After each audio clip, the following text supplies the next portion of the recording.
Saudações, pessoal! Estamos ao vivo depois de um breve ato. Temos nosso retorno aqui às nossas lives, nossas queridas lives sobre essa matéria mara, essa ciência oculta que é o direito do trabalho e o processo do trabalho.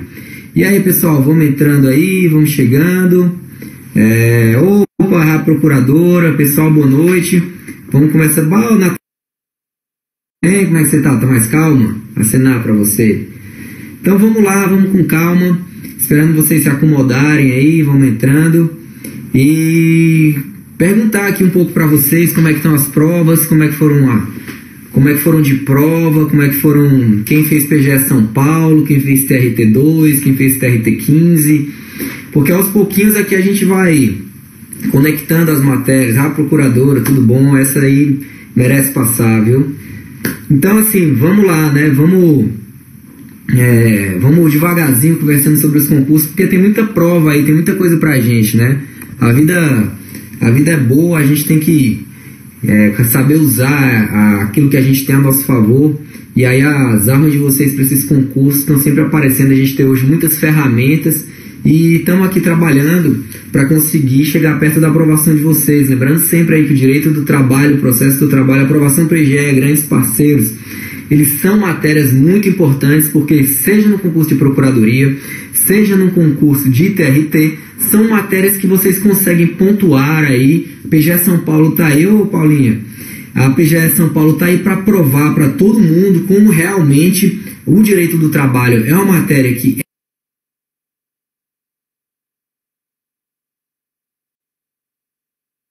é possível ser decifrada, e decifrando você consegue pontos importantes aí para te garantir na segunda fase, na sua aprovação. Ninguém mais pode falar mal aqui de direito do trabalho, os comuns ajudaram muito vocês. A PGE São Paulo, por exemplo, foi uma matéria que deu uma boa pontuação tanto na primeira quanto na segunda fase, e isso pode garantir a sua aprovação. Isso pode garantir se você está dentro ou fora aí de um concurso. Então, vamos lá, quem é que vai fazer aí PGM João Pessoa? PGM João Pessoa, a gente está também com grandes projetos para esse concurso. Já adianto para vocês que vai ter um aulão de véspera lá. Eu estarei novamente coordenando o aulão. Lili Fernandes, tudo bom? Um beijo, minha linda. Então, nós estamos aí programando um aulão para PGM João Pessoa. Temos também, assim como a gente fez em São Paulo, uma legislação esquematizada e um vademecum referente à prova, um vademecum para a PGM João Pessoa, com as matérias pertinentes aí que podem cair no concurso de vocês, que vocês podem ter que utilizar para consulta e etc. E a legislação esquematizada, que é sempre aquela facilitadora aí no estudo de vocês, que muitas vezes essas leis elas estão desatualizadas ou elas já não têm aquilo que vocês... não tem aquela compreensão, não tem alguém para te dar o exemplo, não tem alguém para te falar se teve um ADI em relação àquilo. Então, nesse aspecto, elas acabam facilitando bastante. Ô, Clary Hartmann. Então, dados esses recados, a gente falou aí do aulão da PGM João Pessoa que haverá, a legislação para a PGM João Pessoa, e além disso a gente fala também do nosso...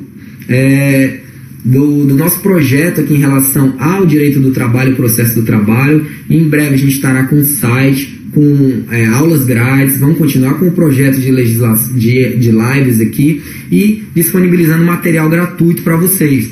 O material dessa live de hoje, ele está no link que está na postagem, então vocês podem baixar. E é uma matéria que eu considero aí bem importante, porque é uma sistematização que eu, como estudioso do direito do trabalho e do processo do trabalho, eu sinto falta dela.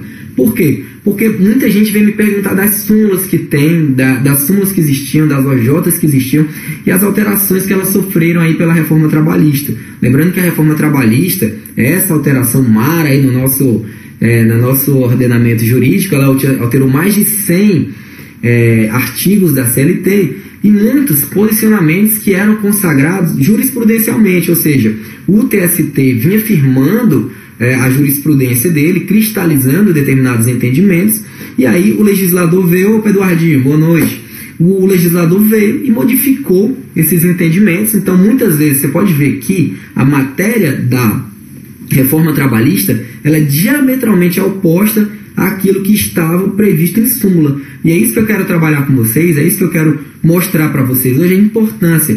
E assim, a reforma trabalhista, ela ainda é, em termos de legislação, uma legislação recente. Dela vem de novembro do ano passado. Apesar de estar perto de completar um ano, nós já vamos para agosto de 2018, meu Deus, ela ainda pode ser considerada uma legislação recente. Então, poucas foram as alterações aí cristalizadas na jurisprudência. A live vai ser disponibilizada. Eu vou salvar, mas vou tentar jogar no YouTube também. Então, poucos foram aí os entendimentos afirmados aí jurisprudencialmente acerca de constitucionalidade ou inconstitucionalidade dessa legislação. Notadamente, a gente tem, por exemplo, a declaração do STF, que já houve no sentido do fim da contribuição sindical obrigatória, ou seja, a contribuição sindical agora ela depende da aquiescência do empregado, e que sim, da concordância expressa dele. Esse foi um caso aí raro dos quais houve já uma sedimentação jurisprudencial em relação à alteração trazida. No entanto, todos os demais aqui, a gente trabalha o quê? Com a literalidade. Por quê? Porque existe aí uma carência de interpretação ainda, existe um vácuo interpretativo. Ainda não foram, o Eduardinho perguntou, Eduardo Porto, se foram expressamente revogadas, não foram ainda. O TST, ele formou uma comissão para revisar suas súmulas, mas essa comissão ainda não trouxe as suas conclusões. Então, hoje, para efeitos de prova de concurso, o que você deve saber é a literalidade do novo dispositivo, e aí, eventualmente, confrontá-lo com aquilo que tinha na súmula, porque, basicamente, se o entendimento era simulado, é porque era um entendimento importante, e a tendência aí, realmente, é o TST, as bancas de concurso cobrarem justamente a literalidade do novo dispositivo como sendo o vigente. Então, aí, a gente começa falando, vão acompanhando aí no material de vocês, da súmula 122 do TST. O que dizia a súmula 122 do TST? Ela dizia expressamente que a reclamada, ausente à audiência em que deveria apresentar defesa, é revel, ainda que presente seu advogado munido de procuração, podendo ser elidida a revelia mediante a apresentação de atestado médico, que deverá declarar expressamente a impossibilidade de locomoção do empregador ou de seu preposto no dia da audiência. Mas, basicamente, o que era o mais importante dessa súmula? Que, estando presente apenas o advogado à audiência, seria aí a empresa considerada revel. Faltou o preposto. Isso cai muito em prova, teve que cair em prova do TRT, caiu em prova já de procuradoria. Eles trazem um exemplozinho, o preposto foi fazer uma audiência em Natal, se encantou com as belas praias de Natal, acabou faltando a audiência, presente apenas o advogado. O que acontece? O entendimento da súmula 122 era basicamente isso aí, revelia sem dó nem piedade. Mas aí a gente entra na reforma trabalhista, que é a literalidade que está em vigor nesse momento. Você deve considerar em vigor nesse momento. É o parágrafo 5º do artigo 844 da CLT, que fala: ainda que ausente o reclamado, presente o advogado na audiência, serão aceitos, veja o verbo, não é poderão ser aceitos, ou o juiz pensará se aceitará, serão aceitos a contestação e os documentos eventualmente apresentados. Então está lá na audiência, está só o advogado, ele vai apresentar a defesa. O preposto faltou naquele exemplo lá, que é questão de prova, ele foi passear na praia, se atrasou o preposto. Nesse caso, deve sim ser aceita a defesa apresentada pela reclamada. Isso muda muita coisa? Muda muita coisa. Porque isso deve ser combinado também com os outros incisos do artigo 844 da CLT. Notadamente, o inciso 4º, que olha o que ele fala. Ele fala o quê? Basicamente, o caput fala que, o parágrafo 4º, ele fala que a revelia não produzirá efeitos quando, inciso 4º, trazido também pela Lei 13.467, quando as alegações de fato formuladas pelo reclamante forem inverossímeis, ou seja, o cara dizia que prestava 28 horas extras por dia, sendo que o dia só tem 24, um exemplo esdrúxulo, como sempre os meus, vocês adoram, ou estiverem em contradição com a prova constante dos autos. Então você veja aí o que pode acontecer. A empresa não comparece, o preposto não comparece só o advogado apresenta a defesa e a defesa é capaz de elidir aquela prova apresentada pelo reclamante. Não vai se aplicar, aquela alegação do reclamante, não vai se aplicar aí efeitos da revelia. Bom para a empresa? Bom demais. Por quê? A gente vai ver mais lá na frente o preposto, a gente vai falar um pouquinho mais sobre ele, mas o preposto é aquele cara, né, que eu sempre digo, o preposto, eu adoro os prepostos, eu sempre converso com eles antes da audiência e tudo, mas você só tem a perder com o preposto, porque se ele chega lá e fala tudo conforme o script, ou seja, tudo direitinho, sem cair nenhuma casca de banana, ok, ele repetiu sua contestação. Se ele escorrega em um ponto que seja, ferrou para a empresa. Então é melhor, a rigor falando, que não compareça o preposto. Então às vezes manda só o advogado, o juiz deve aceitar a defesa do advogado, e aí o juiz não poderá julgar eventualmente contra a prova dos autos. Então beleza, pessoal, primeira súmula aí que pode ser considerada superada nessa interpretação aí de cotejamento que a gente está fazendo, súmula 122 do TST, marca aí no seu material. Agora, já que eu falei de preposto, a gente fala aqui, isso é super importante, essa alteração caiu agora nas duas últimas provas que teve, dentro das 3 últimas, eu acho que caiu em 2, acerca do preposto. Súmula 377 do TST, o que ela dizia basicamente? A súmula 377 do TST dizia: exceto quanto à reclamação de empregado doméstico ou contra micro ou pequeno empresário, o preposto deve ser necessariamente empregado do reclamado. De onde que o TST tirou isso? Não sei, tirou isso lá da cabeça deles. Eles quiseram falar isso, falaram. Então, o entendimento, via de regra geral na Justiça do Trabalho, é que o preposto tinha que ser empregado da empresa. A reforma trabalhista veio e disse o quê?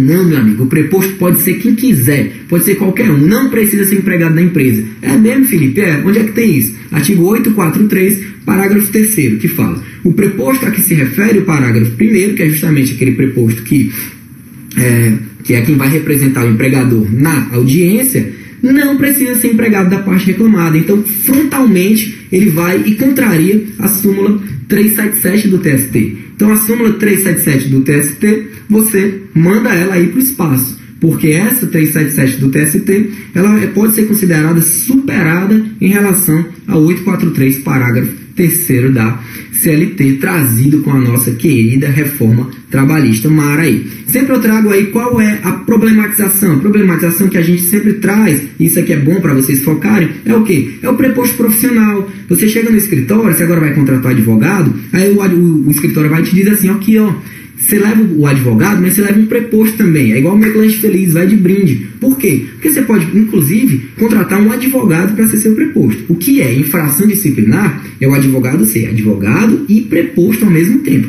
Mas nada impede que na vida dele ele venha a ser preposto.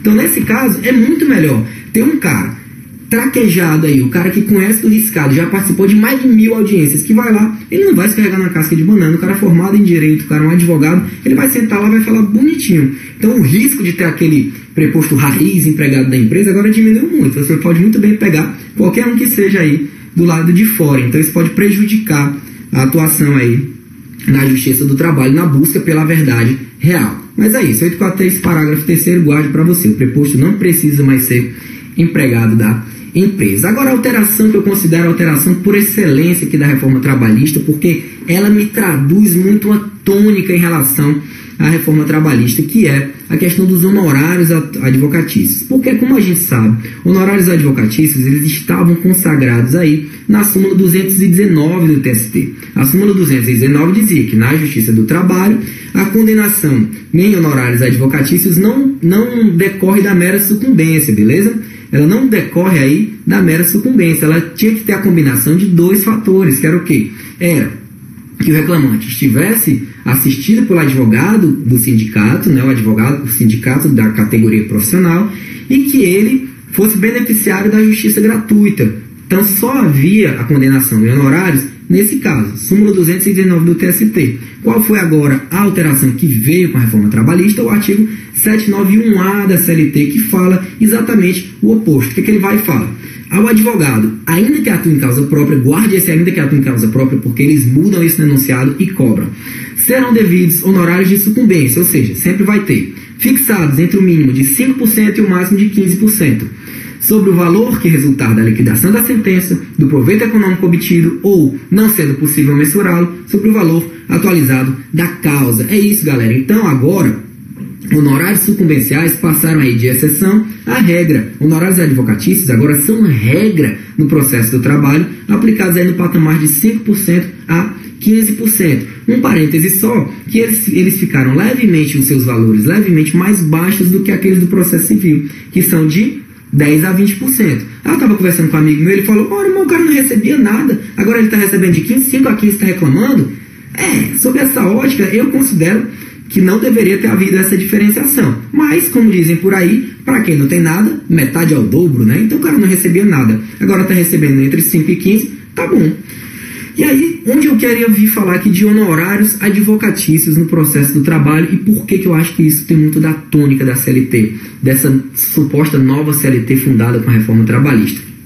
Porque uma grande feição dela em relação ao processo do trabalho é justamente essa incidência de custas ao processo. Ele quis monetizar muito o processo. Então o que é que ele fala? Ele fala agora, o parágrafo 4º do 791A, me acompanha no seu material, que diz o quê? Que serão devidos, ainda que beneficiários da justiça gratuita.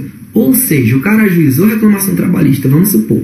A gente sabe que a grande maioria das reclamações trabalhistas são ajuizadas após o fim do contrato de trabalho, ou seja, o cara já está desempregado. Ele vai lá, ajuizou a reclamação trabalhista dele e perdeu, foi totalmente improcedente. Ele vai ser condenado no pagamento de honorários advocatícios. Ainda que beneficiário da justiça gratuita? Ainda que beneficiário da justiça gratuita. E como é que faz então? Para pagar esses honorários? Ele vai pagar esses honorários, ele vai pagar com o que ele obtiver naquele processo ou em qualquer outro. Ou seja, se ele teve uma sucumbência parcial, ele vai retirar, o advogado da outra parte, ele vai retirar aqueles honorários dos honorários dele, entendeu? Na verdade, dos ganhos dele. Lembrando que não é possível a compensação de honorários. Por quê? Porque o honorário é do advogado e não da parte. Então eu não posso pegar honorários do outro e anular. Não, ele vai compensar, mas nos ganhos da outra parte. Beleza, pessoal? Naquele processo ou em outro. Sem problema nenhum, seus problemas acabaram. E se mesmo assim o cara não tiver ganho nenhum em nenhum processo? Aí, nesse caso, o que acontece é que ficará suspenso esse crédito e após 2 anos ele estará extinto. Haverá aí uma suspensão do crédito, o qual será extinto ao final de 2 anos. Pessoal, vocês estão muito calados. Tá tudo bem? Tá tudo beleza aí? Como é que vocês estão? Tá aparecendo aqui uma coisa para solicitação para participar do seu vídeo ao vivo. Tá tudo ok? Estão me acompanhando? Estão ouvindo? Tá legal? Tá dando para ficar com as explicações? Então, veja aí. É o súmula 219 frente ao artigo 791A da CLT e seu parágrafo 4º. Guarde isso para vocês. Essas são aí as principais súmulas alteradas pela reforma trabalhista. Então, são temas que eu considero quentes. Mais um tema aqui super relevante. Súmulas 320 e súmula 90 do TST. De que ela falava? Da tal das horas em itinere. Nossa, esse era um instituto pelo qual eu tinha muito carinho. Caiu na minha prova da OAB. Caiu na minha segunda fase da OAB. Que é o que ela dizia? As horas em itinere, inciso 1 da súmula 90. Vamos lá para vocês entenderem. Era basicamente isso aqui. O tempo despendido pelo empregado em condução fornecida pelo empregador até o local de trabalho de difícil acesso ou não servido por transporte público regular e para o seu retorno é computável na jornada de trabalho. O que ela dizia? Vamos traduzir. Ela dizia que existe um local de difícil acesso. O empregador ele resolveu fazer uma empresa dele num local de difícil acesso porque não conseguia chegar lá, só conseguia chegar de barco ou porque não tinha ônibus que chegava lá. Suponha que seja isso. E aí ele vai e fornece o ônibus, a condução, para levar os seus empregados para lá. O que acontece? Acontece que entrou no ônibus o empregado, já era considerado que ele estava trabalhando, já era tempo à disposição do empregador, e aí começava a jornada dele para todos os efeitos. Então, se você contava a hora que ele entrou para trabalhar efetivamente, o posto de trabalho, mais essa horinha e passasse do limite diário dele, isso se diriam horas extras. Então, essa era a tônica da súmula da súmula 90 no seu inciso primeiro. E a súmula 320, ela complementava, ela dizia o quê? O fato de o empregador cobrar parcialmente ou não importância pelo transporte fornecido para o local de difícil acesso ou não servido por transporte regular, não afasta o direito à percepção das horas itinere. Então, basicamente era isso. O que ela dizia? Ela dizia que tanto faz o empregador cobrar ou não, existem horas em itinere aí, caso se trate de local de difícil acesso ou não servido por transporte público e condução fornecida pelo empregador. Aí, a reforma trabalhista, esse negócio mara que melhorou a economia do Brasil, que está todo mundo agora indo viajar para Miami, com os empregos que ela gerou, com a economia que subiu, com a bolsa que melhorou. Artigo 58, parágrafo 2º, foi lá e jogou uma pá de cal na coitada da hora itinerary. O que ela diz? 58, parágrafo 2º da CLT. Anote aí. Súmulas 320 e 90 do TST frente a artigo 58, parágrafo 2º. O tempo despendido pelo empregado, desde a sua residência até a efetiva ocupação do posto de trabalho. Posto de trabalho, pessoal, é onde o cara trabalha. Se o cara trabalha no computador, é ele no computador, na salinha dele do computador, é o cara produzindo.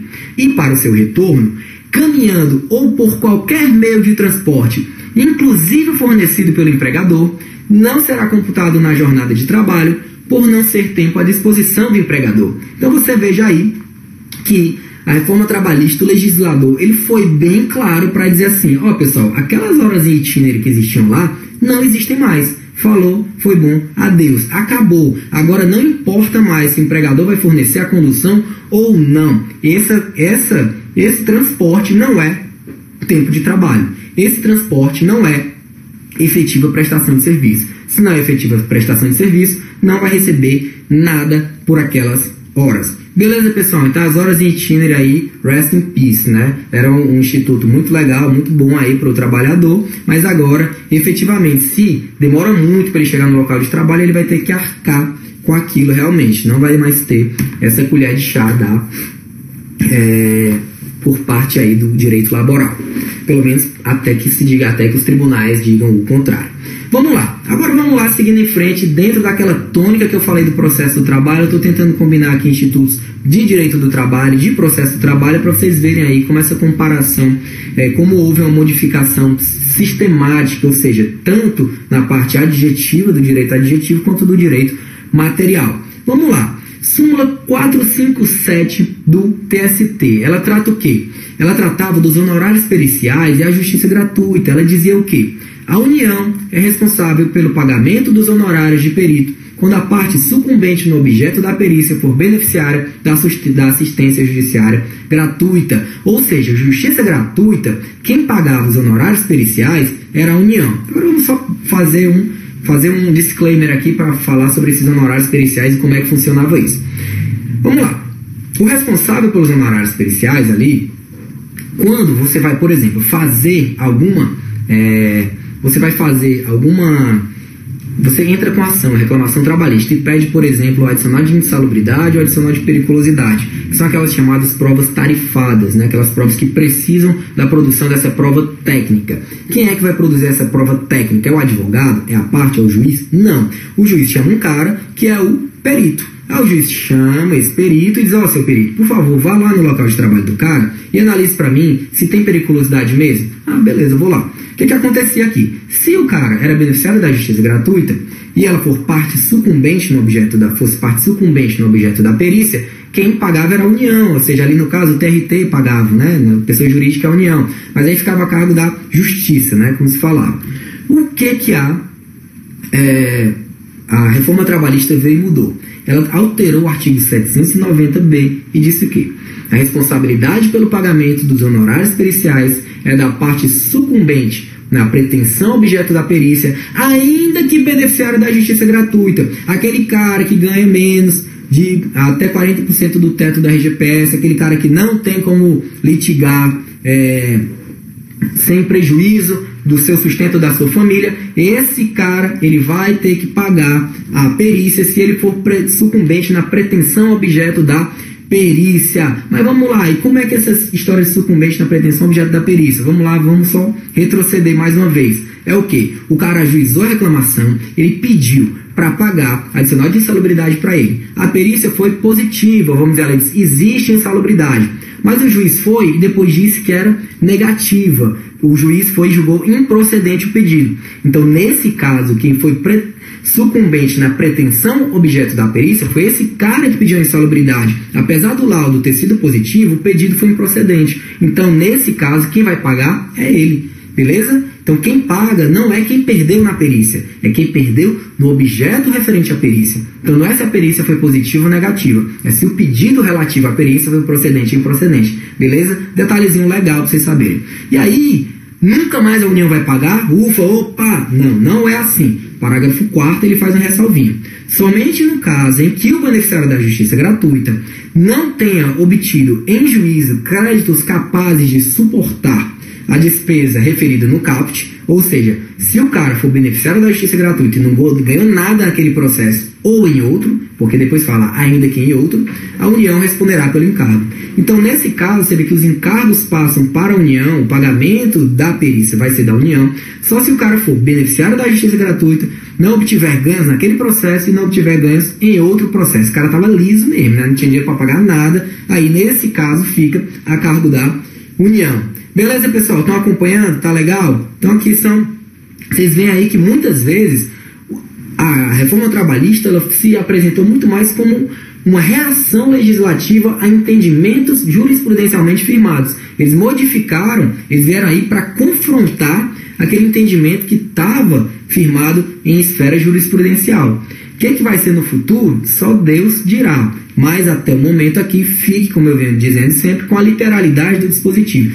E seja qual for a prova que você for fazer agora, próximo TRT, próxima procuradoria, vai cair sim. Vai cair reforma trabalhista, eu tenho certeza. Pelo menos 2, 3 questões aí. E aí vocês vão lá, vão acertar, vão lembrar de mim. Como teve gente na PGE São Paulo que fez isso, teve gente que fez no TRT fez isso, eu fico muito agradecido, porque eu adoro essa matéria aqui, essa ciência oculta chamada Direito do Trabalho. Agora vamos lá, eu falei para vocês de justiça gratuita, e aí ela se relaciona com o quê? Com custos do processo. Aí o que aconteceu? Mudou também. Aí mudou para quê? Para ficar mais caro. É isso mesmo. Não, na verdade não. Justiça gratuita, eu estou brincando com vocês. Na verdade, considero que houve uma atualização dela, né? Houve uma atualização porque a Constituição ela não permite que o salário mínimo ele seja utilizado como indexador para quaisquer fins. Aí, mas vamos lá, eu vou explicar a súmula 463 e a gente explica para vocês. Súmula 463 dizia aqui, a justiça gratuita, na verdade aqui é falar da declaração, daqui a pouco falo dos valores. O que acontece? A justiça gratuita, súmula 463, ela dizia que bastava, se tratando de pessoa física, bastava a declaração da parte, ou seja, o cara não tinha que comprovar nada, ele simplesmente declarava que era hipossuficiente e assim considerado ele era. Beleza, pessoal? Só que aí veio o 790, parágrafo 4º, em um dispositivo polêmico desde a sua nascença, desde o seu nascedouro, que dizia: o beneficiário da justiça gratuita, o benefício da justiça gratuita será concedido, sim, Rafael, o material está em PDF, será concedida à parte que comprovar insuficiência de recursos para o pagamento das custas do processo. Vocês ouviram o que eu falei? Comprovar. Então, a rigor, segundo a literalidade desse dispositivo, o cara tem que comprovar. Então, isso é totalmente o contrário do que dizia a súmula 463, que dizia que, sendo pessoa física, basta o cara declarar. Se tratasse de pessoa jurídica, ele deveria comprovar. Como é que o cara vai comprovar? Pessoal, não é problema nosso. A gente não tem que saber como é que o cara vai comprovar. A gente tem que saber que a CLT foi alterada para que o cara agora passasse da declaração à comprovação. Talvez tenha que fazer igual mais ou menos igual se faz na defensoria, levar o contra-cheque, comprovante de gás. Vou contar um segredo para vocês. Na prática, não mudou nada. Os juízes continuam aceitando aí a mera declaração, apesar do dispositivo aqui em vigor. A Justiça do Trabalho continua aceitando a mera declaração, sem problema nenhum. E aí, nesse caso, a gente vida que segue, né? Porque existe o artigo 99 do CPC, se não me engano é o 99, que fala exatamente isso, que tem se tratando de pessoa física, a hipossuficiência declarada, ela é presumida, ela não precisa comprovar nada. Então você vê que o direito do trabalho, que é um direito muito mais popular, ele acabou sendo mais rigoroso do que o processo civil. E aí, vamos ver, quem viver verá o que vai ficar para frente aí. Mas é isso. Só porque eu falei para vocês de justiça gratuita, eu falei acerca da atualização, é aquele parênteses lá que a gente faz. Antigamente, a justiça gratuita, o limite para o recebimento dela era até 2 salários mínimos. Como a Constituição proibiu a utilização do salário mínimo como indexador, agora o teto é até 40% do teto do RGPS, né, do INSS. Então, o teto para a percepção da justiça gratuita é até 40% do RGPS. Beleza, pessoal? Vamos lá. Tempo à disposição do empregador. Vocês lembram que a gente falou lá atrás, horas em itinerário? Nesse instante a gente acabou de falar tempo à disposição do empregador, existe uma mudança aí. Porque agora as horas, e por essa razão, as horas em itinerário não são mais consideradas. Agora vamos lá, a súmula 366 do TST, olha como é legal a alteração e como a alteração ela vai bem no fígado lá da coitada da súmula. Súmula 366 do TST. Não serão descontadas nem computadas como jornada extraordinária as variações de horário de registro de ponto não excedentes a 5 minutos, observado o limite máximo de 10 minutos diários. Até aí tudo bem. Se ultrapassar desse limite, será considerado como extra a totalidade do tempo que exceder a jornada normal, configurado o tempo à disposição do empregador. Aí vamos lá, a parte final que vocês têm que prestar atenção. Não importando as atividades desenvolvidas pelo empregado ao longo do tempo residual, troca de uniforme, lanche, higiene pessoal, etc. O que a súmula 366 dizia?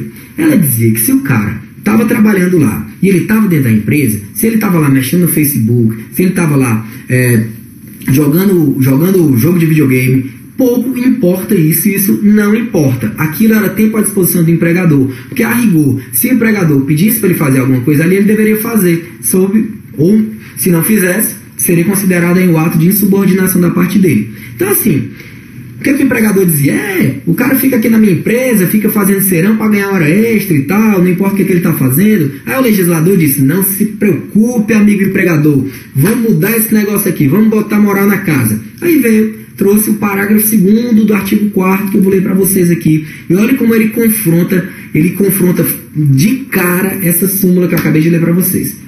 Por não se considerar tempo à disposição do empregador, não será computado como período extraordinário que exceder a jornada normal, ainda que ultrapasse o limite de 5 minutos previsto no parágrafo 1º do artigo 58 da CLT, quando o empregado, por escolha própria, buscar proteção pessoal em caso de insegurança nas vias públicas ou más condições climáticas, bem como adentrar ou permanecer nas dependências da empresa para exercer atividades particulares, entre outros, práticas religiosas, descanso, lazer, alimentação, atividades de relacionamento social, conversar com os coleguinhas, higiene pessoal, troca de roupa ou uniforme, quando não houver obrigatoriedade de realizar a troca na empresa. Então, a rigor, só é tempo trabalhado quando está efetivamente trabalhando. Então, se o empregador comprovar que aquele cara ficou um pouquinho mais de tempo lá, mas o cara simplesmente estava conversando, o cara estava lanchando, o cara estava trocando de roupa e isso não era obrigatório, não vai ser considerado tempo trabalhado, logo não incidirão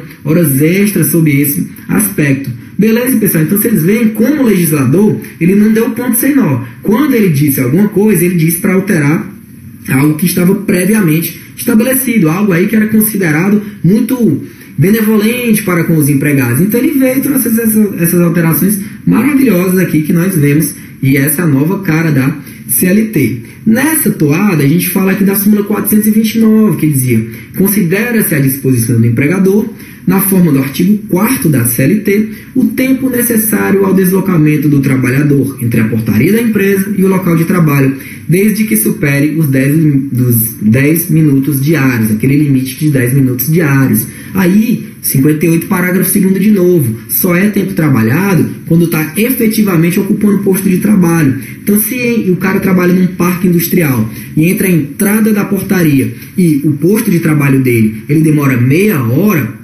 problema de quem? Dele, que vai ter que chegar meia hora antes. Ele não vai mais ser considerado já efetivamente trabalhando ali, seja para efeito de horas extras, seja até para efeito de atraso.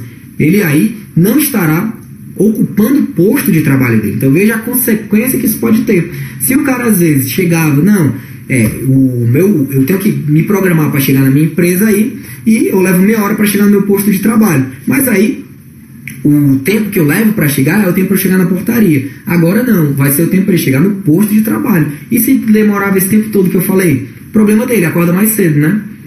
Quem dorme são os fracos, né? O pessoal adora falar isso. Não, o pessoal tem que dormir também, trabalhador tem que dormir, a gente tem que dormir, concurseiro tem que dormir também. Esse negócio de estudar 18 horas líquidas, eu não acredito. Então, se deu direito, tenha seu lazer, tenha sua vida, porque ninguém quer aqui perder a saúde, né? Então vamos lá, súmula 372, inciso 1, gratificação de função. Essa foi mara, essa aqui ela caiu por terra, a bichinha, ela foi realmente marcada de morte. Súmula 372, inciso 1 do TST, ela dizia: percebida a gratificação de função, por 10 anos ou mais pelo empregado, se o empregador, sem justo motivo, revertê-lo ao seu cargo efetivo, não poderá retirar-lhe a gratificação, tendo em vista o princípio da estabilidade financeira. Qual era a tônica dessa súmula aqui? Ela diz, olha pessoal, o cara, ele trabalhava numa função de confiança, ele recebia uma gratificaçãozinha. Aquilo ali tem uma relação fiduciária para com o empregador, né? O cara estava lá, ele trabalhava lá de gerente de determinada empresa, ele tinha um cargo de confiança. Em determinado momento, o empregador diz, olha, fulano eu gosto muito dele, mas ele já está desatualizado, está há muito tempo na função de confiança aqui, ele já deu a contribuição que ele tinha que dar, vamos retorná-lo à função de origem? O cara estava lá há 10 anos, há 12 anos, há 15 anos. Pela redação da súmula 372, se ele fosse revertido aí sem justo motivo, ou seja, simplesmente eu quero mudar de áreas, eu voltei o cara para a função de origem dele, o empregador deveria manter a gratificação de função, porque a partir do pressuposto que esse cara já botou o filho dele no colégio melhor, né? O filho dele está comendo biscoito bono, ele está pagando o financiamento do carro dele, então ele tem várias coisas aí que ele tem que fazer e que ele tem que pagar, compromissos que ele tem que honrar. Então aí, porque se tirar isso de uma vez, vai quebrar o cara. Então, era o princípio da estabilidade financeira, você já contava com aquela entrada. Aí até a CLT foi alterada, artigo 468, parágrafo 2º, que diz o quê? 468, parágrafo 2º, está dentro daquilo que a gente gosta de chamar de saco de maldades. É o saco de maldades do nosso legislativo. 468, parágrafo 2º, vai e diz: a alteração de que trata o parágrafo 1º deste artigo, que é justamente a reversão do funcionário que ocupava cargo de confiança à função de origem, com ou sem justo motivo, ou seja, tanto faz se o cara requebrou a relação de confiança dele para com o empregador, ou se o cara simplesmente, o empregador quis mudar de áreas. Não assegura ao empregado o direito à manutenção do pagamento da gratificação correspondente, que não será incorporada independentemente do tempo de exercício da respectiva função. Cadê a dúvida, pessoal? Foi sem querer que o legislador fez isso? Não, né? Parece que ele botou assim, ele destrinchou o que estava na súmula 372 e aí foi dizendo que não tudo, né? Com sem justo motivo tanto faz o tempo, tanto faz qualquer coisa, então vai voltar e vai perder a gratificação dele, porque a vida é dura, mas não tem que ser tanto não, mas às vezes é. É isso aí. Agora mais um aqui, uma alteração maravilhosa, que a gente trata da súmula 85, inciso 4º do TST. O que ela dizia? A súmula 85, ela tratava aí de banco de horas, de compensação de jornada, e ela dizia que a prestação de horas extras habituais descaracteriza o acordo de compensação de jornada. Em relação ao banco de horas, era considerado extensivo esse entendimento também, e aí esse era o entendimento firmado que se o cara tinha um acordo de compensação de jornada, um banco de horas, se ele prestasse horas extras habituais, descaracterizava esse acordo. Por quê? Pessoal, porque é o seguinte, a gente sabe que todo estabelecimento, ele tem aí uns dias de pico, uns dias de mais, uns dias de menos movimento. Então acontece que muitas vezes o banco de horas serve para isso. O cara sai mais cedo num dia, mas amanhã chega mais cedo. Ele sai mais tarde hoje, mas amanhã ele entra mais tarde. E aí vai se compensando. Acontece que, se o cara fica prestando horas extras habituais dentro de um banco de horas, o que acontece é que o banco de horas dele vai ficar sempre engolindo as horas extras que ele prestou. Então, a rigor, o cara vai estar perdendo a saúde dele e não estará sendo compensado com isso. Por quê? Porque se o cara trabalha num bar, numa coisa assim, segunda de manhã, terça de manhã, não costuma ter movimento, né? Só o bar perto de faculdade que tem movimento de manhã. Mas um bar assim, normal, né? Num lugar, tô brincando, viu? Um bar numa localidade qualquer, a tendência é que ele tenha pouquíssimo movimento nesses horários aí, de manhã e tal. E aí, acontece de alguns dias ficar até mais tarde. Se o cara tinha banco de horas, ele poderia usar essa compensação positivamente. Mas se ele prestava horas extras habituais, acontece o quê? Diz, não, o banco de hora aqui não está servindo, ele está excedendo, ele está prestando muita hora extra, sinal que ele está trabalhando mais em determinado momento e isso está afetando a saúde dele, sendo que o banco de horas está engolindo as horas extras dele. Aí o legislador veio, trouxe o artigo 59b, no parágrafo único, que diz o quê? A prestação de horas extras habituais não descaracteriza o acordo de compensação de jornada e o banco de horas. Pessoal, isso tem cara muito de prova. Seja de primeira fase, seja de segunda fase. O quê? Ele vai te dar o exemplo do fulanilson que trabalhava com banco de hora, tal. Aí você vai lá e disse que ele estava prestando horas extras habituais. Você lembra da súmula? Porque você estudou a vida inteira a súmula, você estudou na faculdade a súmula, você estudou para a OAB a súmula. Aí você tem ela na cabeça, aí você diz, tem um negócio assim, eu acho que tem isso mesmo, um negócio de banco de horas, súmula não pode. Aí você vai e lembra da alteração trazida no parágrafo, tá vendo, Debrinha? É isso mesmo, cai. Aí vai lá e diz, não, pessoal, agora pode prestar horas extras habituais e ter banco de horas. Então assim, faça assim. Ah, e a saúde do empregado? Aí não sei, né? Aí detalhes a gente deixa com o rei.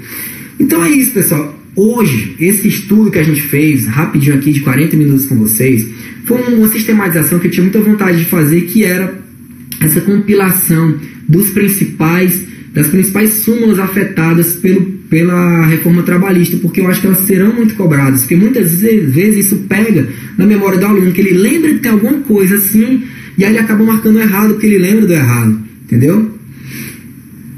E aí nesse caso vai acontecer esse tipo de coisa, entendeu? Vocês lembrarem de um entendimento e acabarem aí se prejudicando. O Eduardo perguntou, o empregado pode realizar acordo quanto ao banco de horas que ele possui? Hoje eu não entendi bem a pergunta. Em relação às horas extras, o banco de horas, não, ele vai ter que, as horas extras são devidas ao empregado, é irrenunciável, o empregador vai ter que pagar. Então, inclusive como verba rescisória. Então é isso, pessoal, essas foram as principais súmulas aí que a gente trouxe, a sistematização ela não esgota, e esse é o projeto da gente continuar fazendo aqui as lives com vocês. O material vai ficar disponível e espero que tenham gostado. A gente faz aqui com maior satisfação. Em breve a gente vai estar com o site aí no ar. Lembrando que vai ter aulão de véspera na PGM João Pessoa. Tem livro esquematizado de um Vadimeco e livro com a legislação esquematizada de João Pessoa. Me procurem sempre que precisarem. É um prazer, realmente é maravilhoso estar aqui com vocês. E mandem sempre notícias aí. Foi um prazer. TRT, Procuradoria, a gente está sempre junto aí.